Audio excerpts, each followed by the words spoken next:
김성환의 시사야. 최근 물가가 치솟고 있지만 쌀값만큼은 나홀로 폭락하고 있습니다. 하지만 정부가 뚜렷한 대책을 내놓은 것이 없어서 농민들의 고통은 더 커지고 있다는 지적이 나오고 있는데요.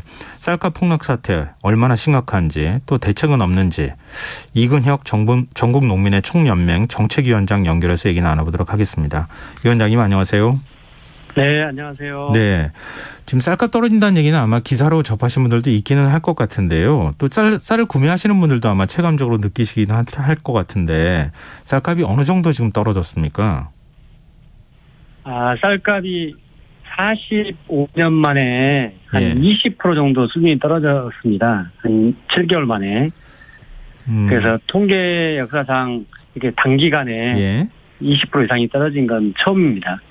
그러면 20% 떨어졌다고 말씀하시니까 감이 좀 잘 안 오는데요. 가격으로 따지면 어떻습니까? 20kg 쌀 한 가마에 예. 11,000원 정도가 떨어진 겁니다. 11,000원요. 그러면은 이게 농민들 입장에서 이 쌀 농사를 지어서 이게 돈이 남을까 걱정이 될 수밖에 없는데요. 쌀값이 그럼 농민들이 드리는 수고라든가 뭐 일단 원가라고 하는 개념으로 얘기를 한다 그러면 최소 얼마 정도가 돼야 농민들이 적정한 이윤을 얻을 수가 있습니까? 쌀이 80kg로 보통 농민들이 얘기를 하는데요. 네. 한 가마당 한 24만 원 정도 받아야 실제로 생산비가 보장되고 저희들이 인건비를 찾아갈 수 있는 수준이 되는데 예. 쌀 1kg로 환산하면 한 3,000원. 밥 한 공기로 하면 300원 정도 농민들이 원하는 가격입니다. 밥 한 공기에 300원요. 네. 근데 지금 쌀 공급 과잉 그리고 소비 감소로 쌀값 폭락세가 이어지고 있다고 하는데 지금 쌀 재고가 가장 많이 남아있는 지역은 어디입니까? 지금 통계로 보면은 전남 지역이 가장 많이 남아있고 예. 전체 재고량이 한 25% 된다 하고요. 예. 이게 그 톤수로 얘기하면 한 40만 톤 정도 쌀이 남아있는 걸로 되고 있습니다. 지금 숫자로 들었을 때 감이 조금 안 오는데요. 평소와 비교하면 얼마나 많이 지금 재고량이 늘어난 겁니까? 평소와 비교를 하면은 실제로 요 40만 톤은 매년 그 의무 도입 물량으로 수입되는 양입니다. 그만큼이 좀 늘어난 거고 예. 평소로 얘기를 하면은 한 10% 정도가 남는 양으로 되고 있습니다. 그럼 지금 정부도 그 쌀값이 폭락하고 있는 것에 대한 심각성을 인지하고는 있는 거죠? 실제로 인지를 제대로 하고 있다고 한다면 네. 국민들이 좀 화나는 것도 좀 덜할 테고 실제로 물가를 잡는다고 실제로 가격을 떨어뜨리는 것들을 하고 있는 것 같아요. 저희들이 보기에는. 일부러 정부가 다른 물가가 오르니까 쌀값만이라도 좀 오르면 안 되겠다 이런 생각 때문에 쌀값을 좀 떨어뜨리고 있다. 이렇게 의심하고 있다는 말씀이세요? 네, 그렇습니다. 예. 이유는 원래 쌀 목표 가격제를 폐지하고 2020년도에 공익형 직불제를 도입하면서 예. 그 시장 격리제를 채택하고 있는데 이게 예. 생산량이 3% 늘어나거나 쌀 가격이 5% 떨어지면 시장 격리가 즉각 들어가야 되는데 네. 이미 2021년 10월 15일 날 통계청이 발표를 했는데 네. 이 조건이 충족을 하는데 그때 시장 격리를 실행하지 않고 실제로 2022년에 이게 실행이 됐어요. 그러면서 폭락을 정부가 유도한 걸로 저희들이 이해를 하고 있고 실제로 시장 격리가 3차례 진행되는데 예. 시기에 늦어서 지속적으로 쌀값은 떨어지고 있습니다. 시장 격리라는 게 정부가 일단 사들여서 창고에다 넣어놓는다는 얘기잖아요. 시장에 쌀이 풀리지 않도록. 네, 그렇습니다. 근데 지금 정부가 어느 정도 시장 격리를 한 겁니까? 현재 지금 한 37만 톤 정도를 했습니다. 3차례에 걸쳐서. 3차례 걸쳐서 37만 톤을 했는데 이걸로는 부족하다는 말씀인 건가요? 아니면은 시장 격리를 취하는 대응 자체 시기가 너무 늦었다고 보시는 건가요? 구체적으로 어떤 부분에 문제가 있다고 보시는 겁니까?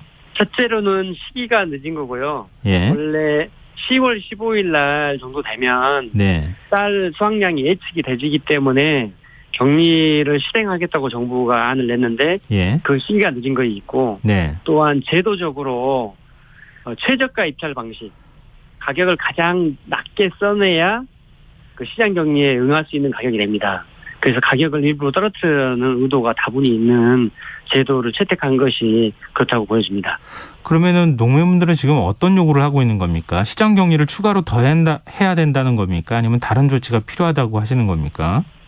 일단은 양곡관리법에 이 시장격리 제도가 포함이 되어 있는데요. 네.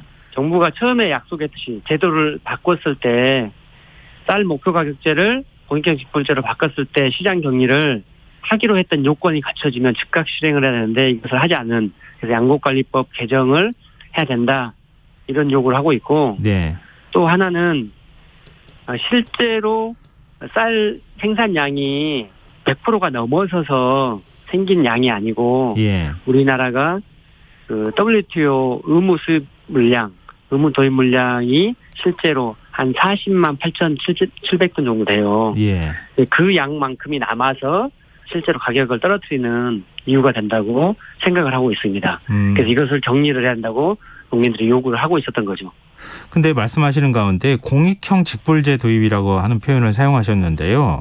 이게 과거에 제가 혹시 잘못 이해하고 있는지 모르겠는데요. 직불제라고 하면 농민들이 일정하게 소득을 보장받을 수 있도록 정부가 직접 지원하는 제도 아닙니까?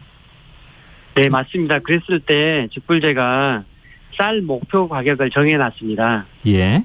예, 예를 들어서 21만 원으로 정해놨으면 네. 그것보다 쌀 가격이 떨어지면 네. 거기에 85%를 정부에서 지원을 하고 15%는 농가가 부담하는 형태의 제도를 썼는데 네. 2020년대에 그 제도가 바뀌면서 이 제도가 없어지고. 네, 공익형 직불제로 바뀌었습니다. 그러면 어떤 부분이 바뀐 겁니까? 쌀 목표 가격제가 폐지되면서 네. 공익형 직불제로 바뀌면서 시장 격리, 생산량이 3% 늘어나거나 쌀 가격이 5% 떨어지면 시장 격리를 하기로 했는데 그 시기를 늦춤으로 인해서 가격을 떨어뜨린 거죠. 기존의 농민들한테 직접 지원하던 것을 시장의 공급량을 조절하는 형태로 쌀값을 일정하게 유지하게 해주는 방식으로 농민들의 수입을 간접적으로 보전할 수 있게 해줬다. 그렇게 바꾸려고 했는데 의도적으로 이 시기를 작년 10월, 11월에 작동해야 될 제도를 올 2월에 작동시킴으로 인해서 네. 쌀 가격을 떨어뜨리는 데 일조를 한 거죠. 근데 지금 이제 공급량에 관한 부분들을 저희가 주로 얘기했는데요. 소비량에 관한 소비를 촉진하는 방법은 없습니까? 정치권에서는 군인과 경찰 부식을 모두 쌀로 만들어 제공하자 이런 아이디어도 내놓고 있던데요. 좋은 생각이라고 생각합니다. 저희들도 농민들이 학교 급식 포함한 그런 공공급식 형태의 수요량을 늘리는 부분에 있어서 하는 것들에 대해서 동의를 하고 있고 그렇게 했으면 하는 바람을 가지고 있습니다. 구체적인 움직임 같은 거는 농민들이 체감하는 움직임은 없습니까? 네, 아직 없습니다. 아직 구체적인 지자체 차원에서도 없습니까? 지자체 차원으로 정부에 이런 요구들을 하고 있는데 예. 실제로 저희들이 쌀 자급률이 100%가 안 돼요. 네네. 우리나라에서 우리 국민이 먹는 쌀 양이 100%가 안 되는데 예. 실제로 남는 양이 아침에 40만 톤 금방이라고 표현했듯이 예. 매년 수입되는 수입쌀이 40만 8,700톤이 매년 수입되고 있습니다. 그 부분이 실제로 남는 양입니다. 그럼 일단은 좀 시장 격리를 더 많이 적극적으로 해가지고 지금이라도 좀 늦었지만 이렇게 하면 쌀값이 좀 떨어지거나 이렇게 할 수 있는 방법은 그렇게 떨어지진 않을까요? 이미 세 차례에 걸쳐서 했고요. 예. 지금 현장에 있는 농민들 저희들은요. 현재 그 재고량이 많은 이유가 국산 쌀이 남아 돌아서 이렇게 표현하지 않고요. 수입쌀이 들어와서 그만큼이 남기 때문이라 표현하고 네. 정부가 현재 남아 도는 쌀 시장 격리를 하면서도 수입쌀을 14만 톤을 풀었거든요. 예. 그러면서 실제로는 이걸 가중시킨 거죠. 그래서 정부가 남은 재고량에 대해서 정리를 해야 실제로 이제 8월 말 정도면 조생종벼가 수확이 됩니다. 아, 8월 말부터요. 네. 네, 수확이 되는데 이 쌀은 들어갈 창고가 없습니다. 이미 예. 남아도는 쌀들로 차 있어서 이게 원인이 수입쌀이든 우리 국내산 쌀이 소비가 안 돼서 남아있든 간에 이것을 정리해야 새로운 쌀이 들어가고 그렇다고 보여지는데 정부가 그것들을 적극적으로 좀 해서 농민들이 지속적으로 농사를 할 수 있게끔 구조적으로 좀 만들어야 되지 않을까 이런 요구사항들을 가지고 있습니다. 네, 올 가을에 어떻게 풍년일 것 같으세요? 쌀 생산량이 그러면 더 늘어나지 않겠습니까? 2020년에는 최대 흉작이었고요. 예. 21년, 22년 올해는 작년과 비슷하게 평년작 이상이 될 걸로 예측을 하고 있습니다. 그럼 지금도 남아도는데 다시 추수를 해서 쌀이 또 지금 생산이 되면 그럼 이걸 어떻게 해야 되는 겁니까? 일단은 정부가 제도를 잘 못 써서 또 수입된 쌀들 때문에 이렇게 남아둔다고 좀 보여지고요. 예. 그렇다고 한다면 정부가 시장 격리를 지금이라도 나머지를 시장 격리하고 실제 올해 생산된 맛 좋은 쌀들이 국민들한테 공급될 수 있게끔 그런 노력을 해야 될 걸로 보여집니다. 이유는 네. 농민들이 생산하는 생산비가 비료값, 인건비, 기름값 포함해서 한 50% 이상이 올랐습니다. 네네. 실제로 네. 평균으로 따져도 그렇기 때문에 농민은 이거 생산비를 감당할 만큼 그런 재정적 그 구조가 못 됩니다. 예. 그래서 실제로 생산비를 갚아야 되는 연말에 농민들은 생산비가 이만큼이나 올랐기 때문에 그것을 고스란히 감당해야 되지 않겠습니까? 예. 또한 농민들이 가지고 있는 부채나 이런 것들에 대한 이자도 갚아야 되는데 예. 세계 국제 금리가 스텝이 빅스텝에서 자이언트 스텝으로 이렇게 해서 지속적으로 올라가듯이 우리나라 예. 금리도 올라가는데 네. 거기에 대한 농민 부담, 생산비는 폭등하고 쌀가격은 떨어지고 금리 부담은 커지는 이런 영국에서 농민들은 올 가을, 올 겨울을 어떻게 버텨야 될지 잘 모르게 있습니다. 네, 지금도 말씀하셨지만 쌀을 격리하거나 이런 방식으로 지금 창고에 쌓아둘 때도 없다면서요. 그러면은 네. 더 생산하면은 쌀값은 더 폭락할 수밖에 없는데 그걸 단순히 격리를 하는 것으로 해결될 문제는 아닐 것 같거든요.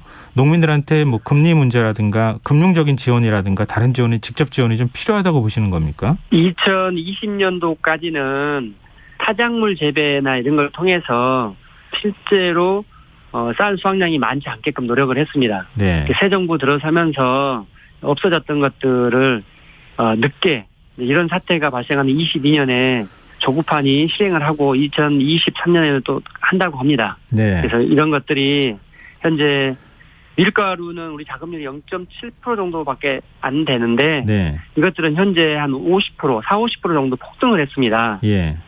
그러니까 우리나라 자급률이 떨어진 것일수록 폭등을 했는데 이런 쪽으로 방향 전환이 될 수 있게끔 필요한 농산물을 생산될 수 있게끔 유도해 나가는 그런 작업과 자급률을 올리는 작업, 식량 자급률을 올리는 쌀뿐만이 아니라 예. 밀이나 그런 것들 자급률을 올리는 방향으로 정부가 정책 개선을 해야 되고 네네. 그것들에 대해서 농민들도 적극적으로 좀 따라서 쌀뿐만이 아니라 다른 식량 자급률을 높이는 방향으로 해서 그 문제를 해소하고 현재 당장 닥친 일은 국가가 정책을 잘 못 펴서 예. 또 일부러 가격을 떨어뜨리는 의도 때문에 그렇다고 보여집니다. 네. 국제 식량 가격이 50% 이상 폭등을 했는데 네네. 왜 우리가 생산하는 쌀 가격만 떨어져 있습니까? 알겠습니다. 정부가 좀 더 적극적인 태도로 쌀값 문제에 좀 대응을 했으면 좋겠다 이런 말씀으로 이해하겠습니다. 오늘 말씀 고맙습니다. 네, 고맙습니다. 예, 지금까지 이근혁 전국농민의 총연맹 정책위원장이었습니다.